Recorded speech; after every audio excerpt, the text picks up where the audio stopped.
Your girl went 4 for 4 last week and hit on another sleeper pick, rolling with Edmonton against Saskatchewan and coming out on top. Week 9 brings us 1 week closer to the halfway mark of the season, and for some teams, 1 week closer to some people losing their jobs. Teams are feeling a little hot and cold this year. Not a lot of fence sitters or could go either way teams. Just a lot of really good teams and a lot of really bad ones. With 2 West Division matchups this week, a lot can happen in the standings. Let's get into it. First up, the Lions head to Bomberland to kick off the week with a Thursday night game. Caden Salter will be at the helm of a struggling BC Lions offense on a short week against Willie Jefferson and a Bombers defense that is leaning into desperation mode to make something happen. This is far from a recipe for success, and coming in as the starting quarterback when your team is 1-5 is far from a good time. With significant changes to the Lions starting lineup, including a shuffling of the deck both at O-line and in the defensive backfield,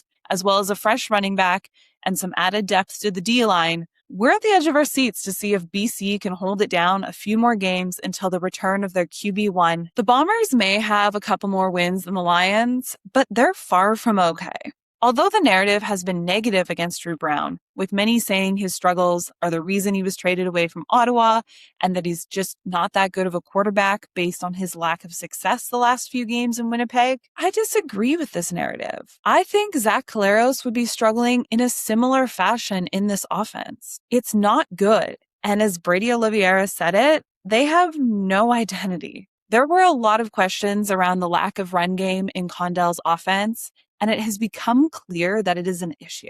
Why would you bring in an OC that doesn't coordinate a strong run game with a running back like Brady Oliveira on your team is beyond me. And against a BC Lions team whose one strength right now is defending the run game, you know it's going to be slim pickings for rushing yards.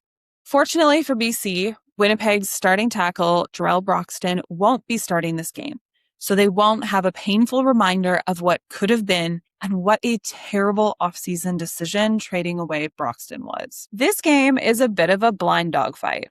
Both teams still have some bite, but neither of them have any idea where they are going. They may pick up a scent here and there and land a blow, but it's going to be messy and probably, I'm leaning towards some of the worst football we've seen all year. I'm going to go with the Lions simply based on the fact that a 1-5 team is playing with a much deeper level of desperation. Speaking of desperation, the Red Blacks will host the Alouettes in an attempt to pick up their first win of the year. At what point will this Red Blacks organization realize they have the wrong guy in the wrong structure? I should actually say guys, as I could easily be referring to both GM, head coach, and OC Ryan Dinwiddie and quarterback Jake Mayer.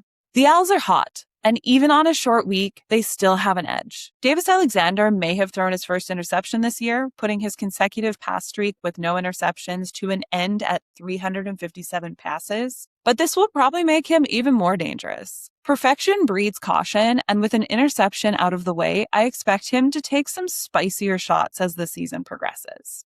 I may have given the Lions the edge for their level of desperation, but no level of desperation fixes the damage caused by delegating one person to wear 3 of the most important hats in an organization. Alouettes for the win. After another dominant win last week, the Stampeders will head east to take on the Hamilton Tiger Cats. Hamilton is holding things together surprisingly well without Bo Levi Mitchell. I think we can all admit that we are surprised the drop-off isn't as aggressive as expected, but at the same time, of course it isn't. A good defense can do a lot for a team. The Stamps passing game is on point. Their run game is on point.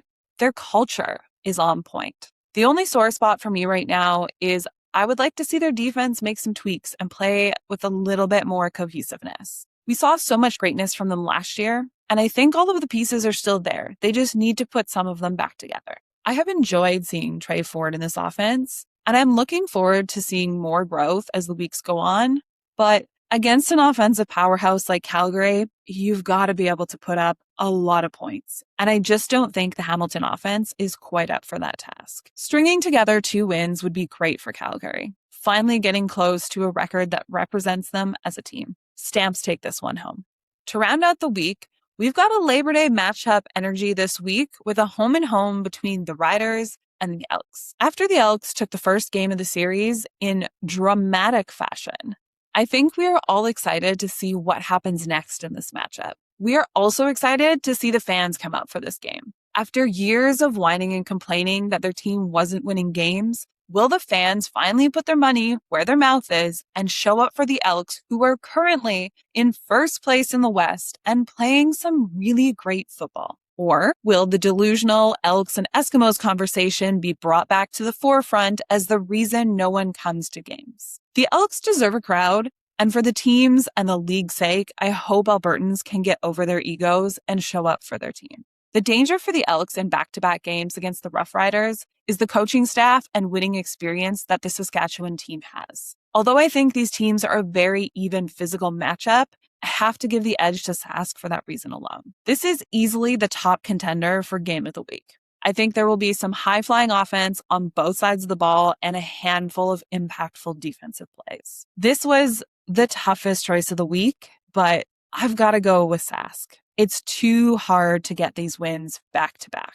That's it for week 9. As always, thanks for listening. Please take the time to like, share, subscribe, and comment. A little bit goes a long way. And stay tuned for an extra special week 10 episode next week.